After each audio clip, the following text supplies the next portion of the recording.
हम सब एक सफर पर हैं, है ना? लेकिन असल सवाल ये है कि इस जिंदगी के बाद का सफर कैसा होगा। आइए आज रूह के इसी अबदी सफर के एक एक मरहले को समझते हैं, वो रास्ता जो मौत के बाद शुरू होता है और हमारी हमेशा की मंजिल तय करता है। तो यौमे हिसाब यानी फैसले का दिन, आखिर उस दिन होता क्या है? ये वो मरकजी सवाल है जिसका जवाब हम आज की इस गुफ्तगू में मिलकर तलाश करने वाले हैं। अच्छा, तो इस पूरे सफर को समझने के लिए हम इसे 5 अहम हिस्सों में देखेंगे। सबसे पहले बात होगी अजीम इज्तिमा की, फिर देखेंगे कि आमाल का हिसाब कैसे होता है, उसके बाद हौज़े कौसर और पुले सिरात की आजमाइशें, फिर वो आखिरी गुजर और आखिर में इलाही रहमत का दायरा। तो हमारा सफर शुरू होता है पहले मरहले से, अजीम इज्तिमा। जरा सोचें, जब सूर फूंका जाएगा और तमाम इंसान शुरू से लेकर आखिर तक अपनी कब्रों से उठाकर एक मैदान में जमा कर दिए जाएंगे। ये है यौम क़यामत का आगाज। जरा तसव्वुर करें उस दिन का।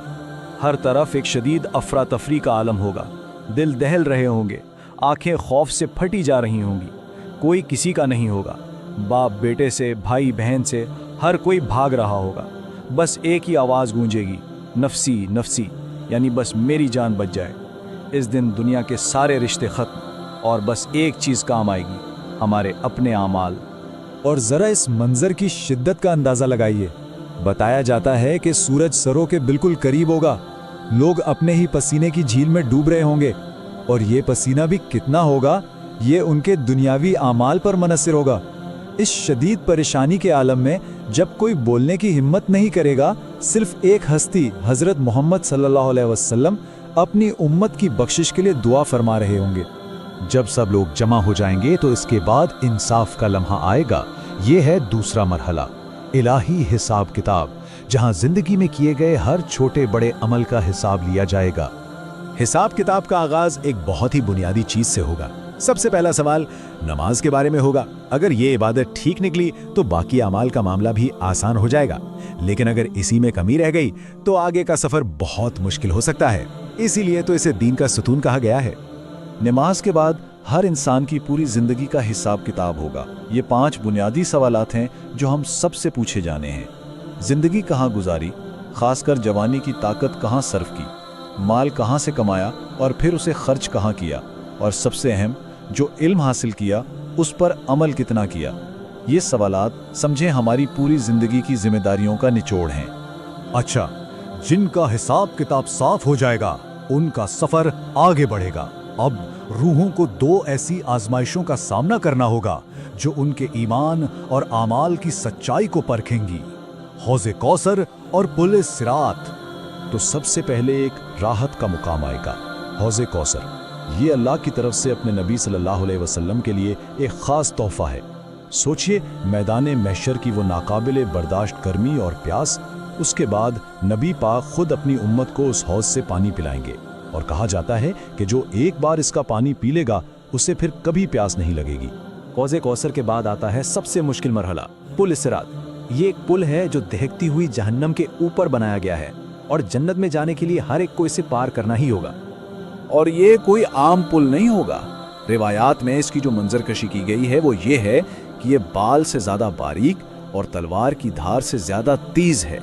इस पर से गुजरना ही तो असल इम्तिहान है। अब आता है इस सफर का सबसे फैसला कुन लम्हा। हर रूह को इस खतरनाक पुल को पार करना है, लेकिन सवाल यह है कि कैसे। अब इस पुल को पार करने की रफ्तार हर एक के लिए अलग अलग होगी, और इसका दारोमदार सिर्फ और सिर्फ दुनिया में किए गए आमाल पर होगा। जो सबसे नेक लोग होंगे वो तो पलक झपकते ही गुजर जाएंगे, कुछ बिजली की तेजी से, कुछ हवा की रफ्तार से। लेकिन कुछ ऐसे भी होंगे जो लड़खड़ाएंगे, गिरेंगे, संभलेंगे, और कुछ बदकिस्मत सीधा नीचे जहन्नुम की आग में जा गिरेंगे। उस पुल को पार करने की भी एक तरतीब होगी। सबसे पहले हजरत मोहम्मद सल्लल्लाहु अलैहि वसल्लम अपनी उम्मत के लिए रास्ता बनाएंगे, उनके पीछे उनकी उम्मत, और फिर बाकी अंबिया अपनी अपनी कौमों के साथ इस पुल से गुजरेंगे। और इस खौफनाक लम्हे में जब हर नबी को अपनी फिक्र होगी, सिर्फ हजरत मोहम्मद सल्लल्लाहु अलैहि वसल्लम पुल के किनारे खड़े अपनी उम्मत के लिए दुआ कर रहे होंगे। उनकी जुबान पर बस एक ही दुआ होगी, रब्बी सल्लिम रब्बी सल्लिम, ऐ मेरे रब सलामती अता फरमा, ऐ मेरे रब सलामती अता फरमा। जो लोग पुल सरात को कामयाबी से पार कर लेंगे उनके लिए सफर का आखिरी मरहला शुरू होता है। अब आजमाइश की जगह उम्मीद ले लेती है और तवज्जो अल्लाह की लामहदूद रहमत पर मरकूज हो जाती है। यहाँ उम्मीद की एक बहुत बड़ी किरण है। जो मोमिन अपने गुनाहों की वजह से जहन्नम में गिर भी जाएंगे, वो वहाँ हमेशा के लिए नहीं रहेंगे।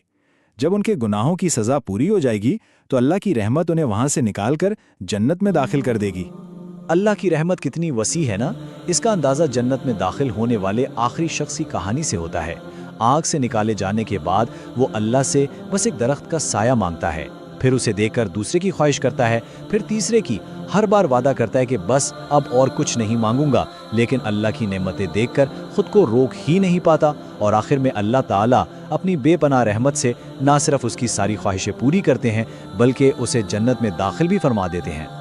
तो ये पूरा सफ़र क़यामत के होलनाक इज्तिमा से लेकर अल्लाह की रहमत के ठंडे साए तक हमें सिखाता क्या है? ये हमें बताता है कि ये ज़िंदगी एक अमानत है और हमें अपने हर अमल का जवाब देना है, लेकिन साथ ही ये एक ज़बरदस्त उम्मीद भी दिलाता है कि अल्लाह का इंसाफ अपनी जगह, लेकिन उसकी रहमत हर चीज़ पर हावी है। और शायद यही उम्मीद इस पूरे सफ़र की सबसे बड़ी रोशनी है।